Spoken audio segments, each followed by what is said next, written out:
Mm, Para poder hablar de ideología tenemos primeramente que empezar a platicar de cómo se da el conocimiento, es decir, esa relación que existe entre el sujeto cognoscente, el objeto cognoscible y el intercambio que existe entre ellos, es decir, la apropiación por el eh, sujeto cognoscente del objeto cognoscible. Entonces, en esta apropiación, que es una representación mental del objeto en el sujeto, y inicia por la parte sensible, pero que no el sujeto no puede apropiarse de manera absoluta y total del objeto. Es decir, hay elementos tanto de los sentidos como elementos en su pensamiento que hacen que no se pueda apropiar de la realidad como tal, sino solamente de un intercambio, una relación que se da entre ellos y que tiene muchos elementos de distorsión. Y en el hombre primitivo, ¿sí?, era producto de que no podía descubrir o conocer las leyes de la naturaleza, de la sociedad y el pensamiento. Entonces, los fenómenos de la naturaleza se le presentaban como fenómenos que debían de tener algún poder o debían de provenir de algún elemento mágico, religioso. En aquel entonces no existe la religión como tal, pero sí de un pensamiento mágico que le otorga poderes, que le otorga un espíritu, también un pensamiento a los objetos. Es decir, si se cae un relámpago, de haber alguien que emite los relámpagos, algún dios que emite el relámpago, y si causa daños es porque probablemente ese dios está enfurecido. Si hay un terremoto, probablemente la madre tierra esté enojada con nosotros y ha decidido hacernos algún tipo de daño o cobrarnos los daños, y tenemos nosotros que hacerle algún tipo de homenaje para volver a entrar en orden con ella. Pero esta distorsión no es ideología. Esta distorsión del conocimiento, esta distorsión eh,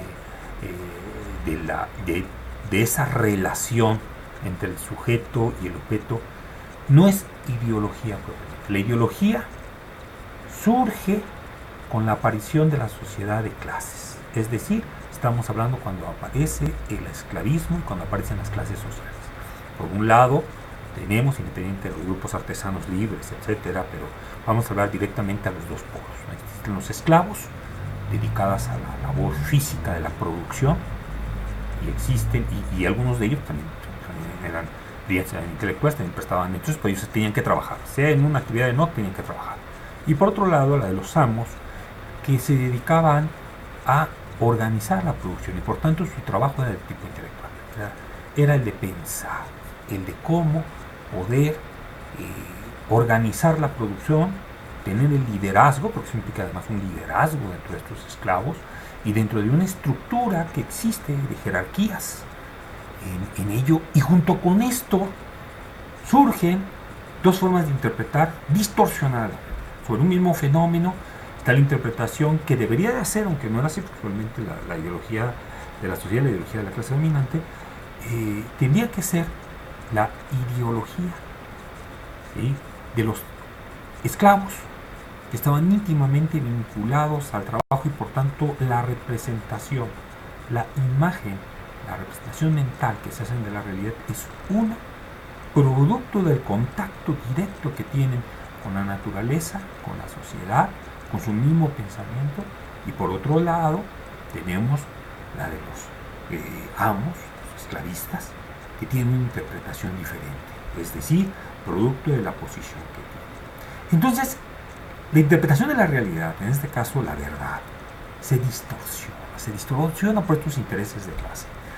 Y uno a otro entran en conflicto, porque uno a otro tratan de hacer valer lo que consideran la verdad correcta.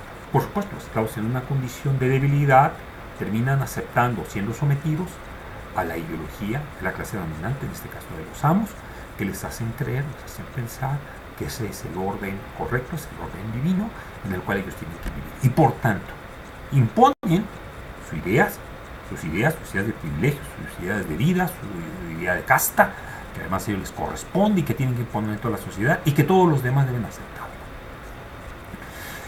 Allí es donde surge la ideología en su forma más acabada. La ideología va más allá, no va también a los grupos, a los sectores. Los artesanos tenían una interpretación de la realidad también distorsionada, los hombres libres, en fin. Pero la ideología dominante de una sociedad es la de la clase dominante, porque a través de sus instituciones la impone y hace que los demás clases de la sociedad y sectores de esas clases la acepten, la admitan y la reproduzcan. ¿Sí?